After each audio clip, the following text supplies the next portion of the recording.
interesting thing in science is what happens at the boundary between the known and the unknown. The reason I got into petrology, you can use it to tell a story, I guess. What rocks can tell you about all kinds of Earth system processes. When you look at beauty in science, many people would tell you that is the theory of relativity of Einstein. I mean, that equation is just pure beauty. For me, plate tectonics is at the same level of beauty. I mean, it's a very elegant, simple way to explain how our planet works.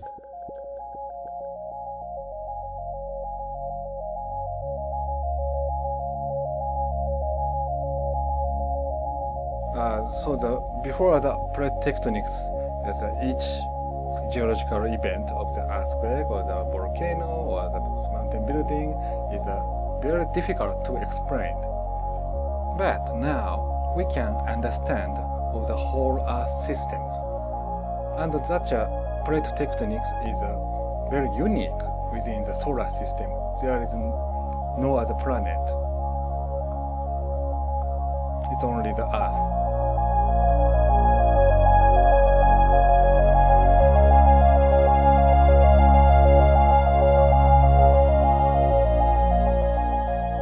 On this expedition, we're offshore Costa Rica on the Pacific side.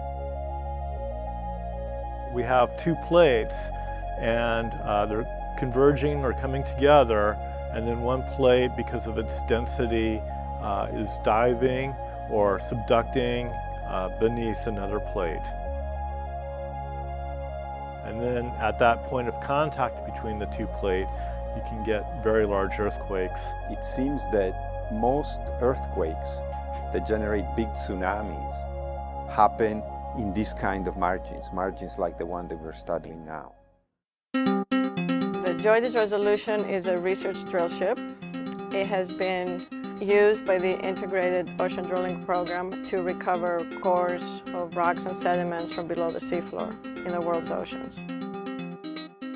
Core drilling is the only way to get to some of these sediments. If you think of it, a hole into a sequence of sediments like this is a trip back in time at a particular location, of course. And if you move far enough away, the trip back in time will be different. You'll have different sediments which can cast light on different aspects of the Earth's history.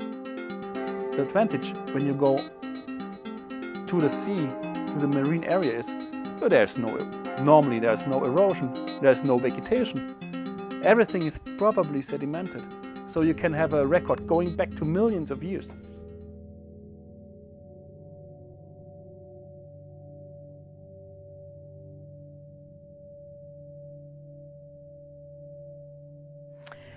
The core samples we're getting are being looked at by different types of scientists. In general, we have a group of sedimentologists, a group of petrologists, we have a group of micropaleontologists, a group of structural geologists, geochemistry, physical properties, paleomagnetics, and logging scientists. We have a number of different objectives. We're drilling a hole seaward of the subduction zone to look at the undeformed state of the sediments on the oceanic crust. We're drilling up here on the margin to understand how this margin has moved up and down in time. This is an erosive convergent margin, meaning that as the plate is subducting, it's eroding the material from the upper plate at its base, and this upper plate is moving down and back. And we want to understand that process. We're drilling a hole near the toe of the margin that will intersect this earthquake fault right here to actually get the fault rocks. And this expedition is part of a larger series of planned expeditions to ultimately drill a deep hole in the area before we see the onset or the earthquakes turning on, and then through the area where the earthquakes are actually being generated. And in this way we can compare fault rocks that are not yet generating earthquakes to those that are. The project is international. So actually this exhibition, people said on the shape from 10 different countries. We were looking at the same data. I find something exciting. I go and ask to maybe a sedimentologist. They need some information from us. We collaborate at a very, very intense level.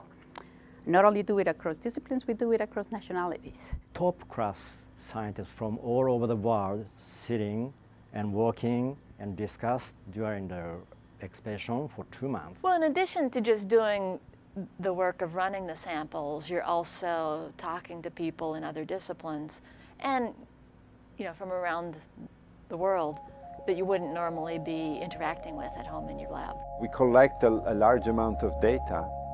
These data are eventually made fully public and accessible to the worldwide scientific community. 5 years from now, there may be a great hypothesis to test that we now cannot even imagine, that can be tested using the data that we collect.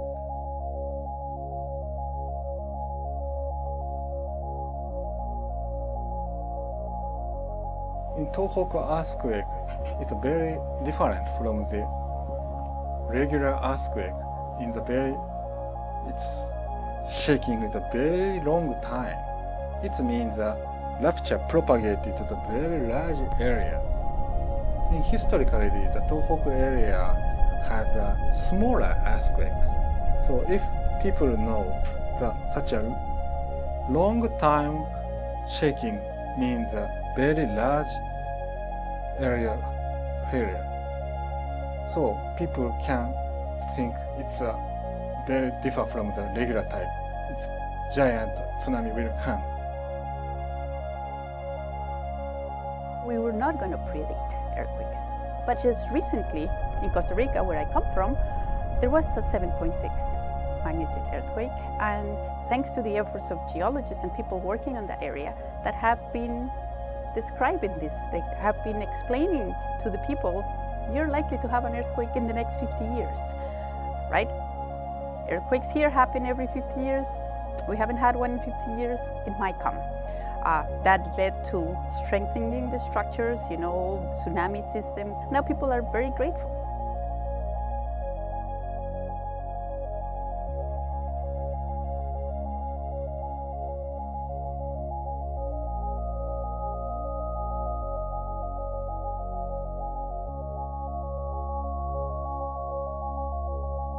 The top of Mount Everest is actually made of limestone, and limestone is deposited underwater.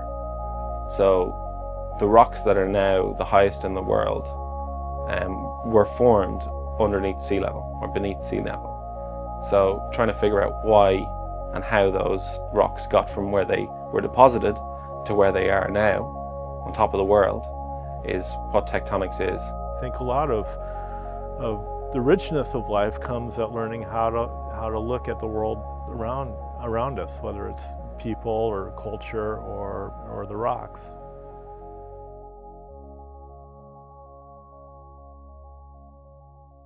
Actually, geology is everywhere, every day.